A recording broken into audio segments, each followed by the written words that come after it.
they are expensive exhibitions to do because it's not like taking a frame photograph and just hanging it on the wall. You have to create forms to fit these things. And if you truly do it correctly, you create forms that perfectly fit those pieces because those pieces were tailored to fit on a Yeah. specific body to create a certain effect in a film. Yeah. And Yeah. so if you just have it on a size 3 mannequin, but it's actually a size 4, and you pad up a little bit here and a little bit there to fill it out, it's not going to have the same effect. I mean, I recently worked on an exhibition that surprisingly, and it wasn't all the way there, but they worked on it. It was an exhibition in Oklahoma City on Edith Head. And they had asked whether or not they could create the forms or build the forms in my loft for my pieces. And at first it was like, oh, that's going to be a mess. But then I thought, oh, I'm going to learn how to do something. They gave me an anatomy book and said, you're making those breasts and you have 2 little bumps there. That is not a breast. A breast starts at the shoulders and it has muscles and it has muscles that come here and it goes here and it goes up under the arm and it does It's all like this learning thing. sculpting.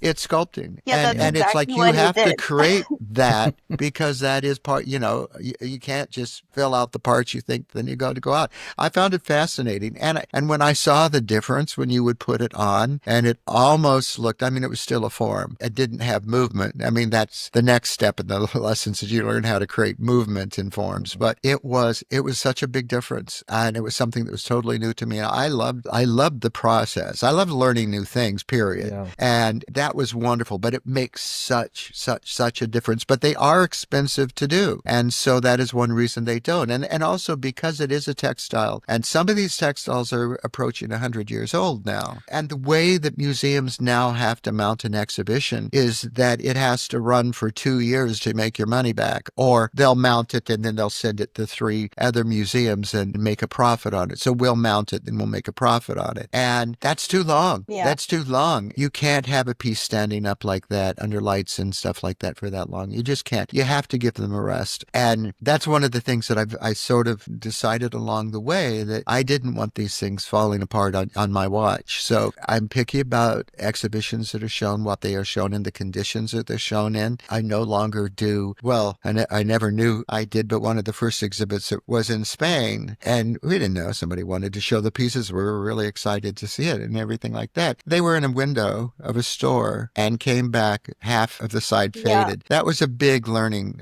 It's like ask Wow. where these are going to be shown and ask Yeah. about the light levels and the temperature control. Now that is a part of the loan agreement. But back then it was like, oh, somebody wants to see it. Wow. And it'll come back ruined. And they can. So they're fragile, they're delicate, they're expensive. And that is why a lot of them aren't hard to get them mounted.